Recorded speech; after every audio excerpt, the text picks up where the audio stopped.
नमस्ते दोस्तों। क्या आपने कभी सोचा है कि रेगिस्तान का मतलब क्या होता है? दूर दूर तक फैली रेत, जलते सूरज की तपिश और पानी की एक एक बूंद के लिए तरसती जिंदगी। यही तस्वीर हमारे दिमाग में आती है ना? लेकिन क्या होगा अगर मैं आपसे कहूं कि भारत ने इसी रेगिस्तान के सीने को चीरकर उसके बीचों बीच एक नदी बहा दी है। एक ऐसी नदी जो कुदरती नहीं बल्कि इंसानी हाथों से बनी है। ये कोई छोटी मोटी नहर नहीं, बल्कि 650 किलोमीटर लंबी एक जीती जागती लाइफलाइन है जिसने करोड़ों लोगों की किस्मत बदल दी। ये कहानी है भारत के इंजीनियरिंग के उस चमत्कार की, उस जिद की और उस सपने की जिसने नामुमकिन को मुमकिन कर दिखाया।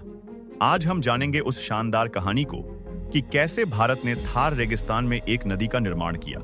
ये कहानी है इंदिरा गांधी कनाल की, एक सपना जो सच हुआ आजादी से पहले और उसके कुछ सालों बाद तक।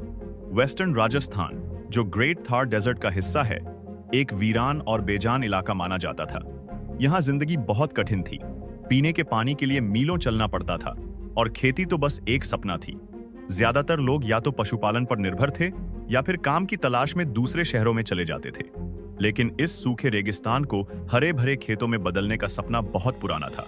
इसकी पहली सोच बीकानेर के महाराजा गंगा सिंह जी ने 1932 में गैंग कनाल बनवाकर की थी। लेकिन असली और विशाल बदलाव की नींव रखी गई भारत की आजादी के बाद। भारत सरकार ने यह समझा कि अगर देश को आगे बढ़ाना है तो हमें अपने हर कोने को, हर नागरिक को विकास की धारा से जोड़ना होगा।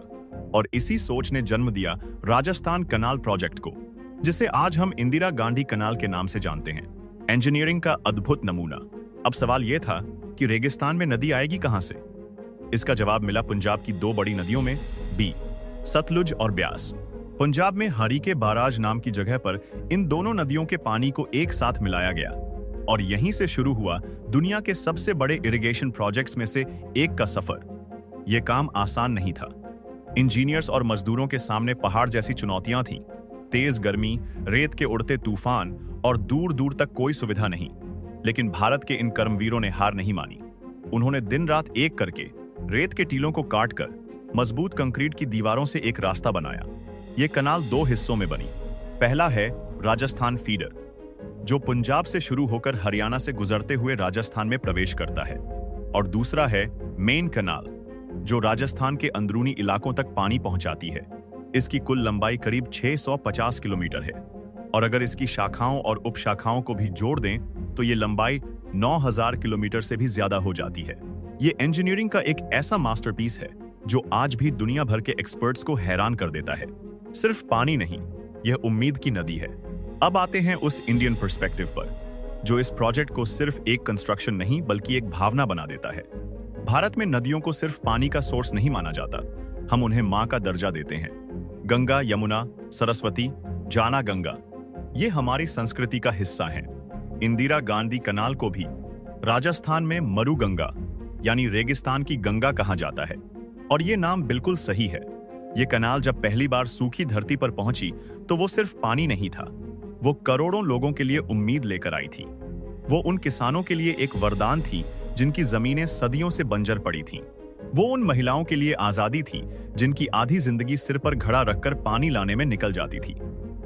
ये प्रोजेक्ट दिखाता है कि जब भारत के लोग कुछ करने की ठान लेते हैं तो वो मुश्किल से मुश्किल हालात को भी बदल सकते हैं। ये सिर्फ सीमेंट और कंक्रीट का ढांचा नहीं है, ये भारत के सेल्फ बिलीफ, हमारे आत्मविश्वास और सबका साथ सबका विकास की सोच का जीता जागता सबूत है। जिंदगी बदल देने वाला प्रोजेक्ट। इस कनाल ने वेस्टर्न राजस्थान की पूरी तस्वीर ही बदल कर रख दी। जो जमीनें कभी सूखी और बंजर हुआ करती थीं, आज वहां सरसों, गेहूं, कपास और चने की फसलें लहलहाती हैं। गंगानगर और हनुमंगढ़ जैसे जिले आज राजस्थान का अन्न भंडार कहलाते हैं। खेतीबाड़ी के आने से लोगों की आमदनी बढ़ी, गरीबी कम हुई और लोगों का पलायन रुक गया। इसके अलावा इस प्रोजेक्ट का सबसे बड़ा फायदा हुआ पीने के पानी की सप्लाई। आज जोधपुर, बीकानेर, जैसलमेर जैसे बड़े शहरों समेत हजारों गांवों के करोड़ों लोगों को इसी कनाल से साफ पीने का पानी मिलता है। इस पानी ने न सिर्फ इंसानों की प्यास बुझाई, बल्कि इस इलाके के पर्यावरण को भी एक नई जिंदगी दी। कनाल के आसपास के इलाकों में हरियाली बढ़ी है और कई तरह के पेड़ पौधे और जीव जंतुओं को एक नया घर मिला है।